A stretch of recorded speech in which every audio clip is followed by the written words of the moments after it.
America, Israel और Iran का लगातार युद्ध चल रहा।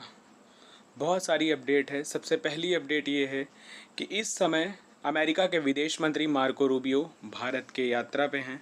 भारत के दौरे पे 4 दिवसीय उनकी ये यात्रा है। इसके साथ साथ अगर आप स्थिति की बात करिए तो स्ट्रेट ऑफ हॉर्मुज लगातार अभी भी स्थिति बहुत अच्छी नहीं है। उसके साथ साथ अमेरिका के द्वारा ये भी कहा गया है कि ईरान को और अमेरिका और इसराइल दोनों ने मिल के कहा है कि ईरान के जो यूरेनियम इनरिचमेंट है उसको हम पूरी तरीके से समाप्त करेंगे और ये हमारी शर्त का बहुत महत्वपूर्ण उद्देश्य होगा, तभी ये शर्त आगे बढ़ेगी। इसके साथ साथ यदि बात करें तो ऊर्जा में के बारे में कहा गया है पश्चिमी एशिया के कारण हॉर्मुज जो जल भूमध्य है, स्ट्रेट ऑफ हॉर्मुज जो है, ऊर्जा आपूर्ति पूरी तरह से प्रभावित हुई है, जिससे भारत की ऊर्जा जो क्षमता है उस पर भी असर आया है।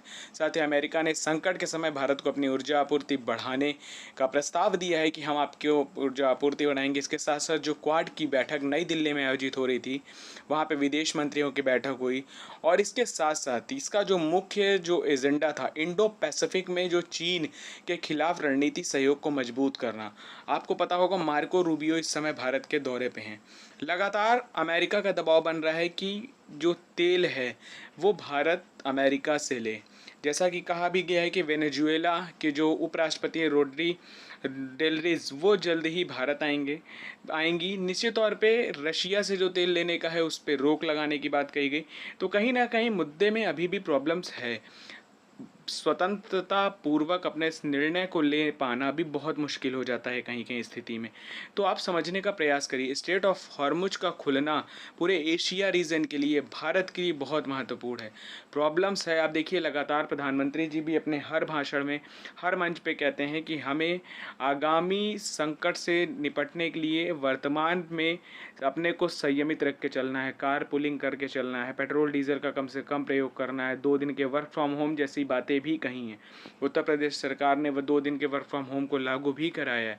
तो निश्चित तौर पे प्रॉब्लम्स है और उसका इम्पैक्ट भारत पे भी पड़ रहा है। अगर इससे निपटान सच में करने की आवश्यकता है तो अमेरिका के जो राष्ट्रपति हैं उनको जो कथनी और करनी है वो एक होनी चाहिए, अन्यथा स्थिति बहुत ख़राब है। ईरान का जो होगा वो तो होगा, अलग की बात है।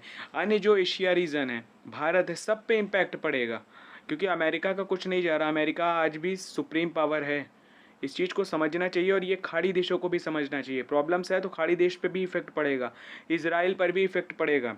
इजराइल सही पूछिए तो अमेरिका से भी कंट्रोल से भी बाहर है, वो सिर्फ अपना हित भुना रहे हैं। ईरान को हमेशा से उनको खतरा था ईरान से, तो वो अपना हित अपना साध रहे हैं। तो ध्यान रखिएगा, लेबनान पे लगातार अटैक चल रहे हैं।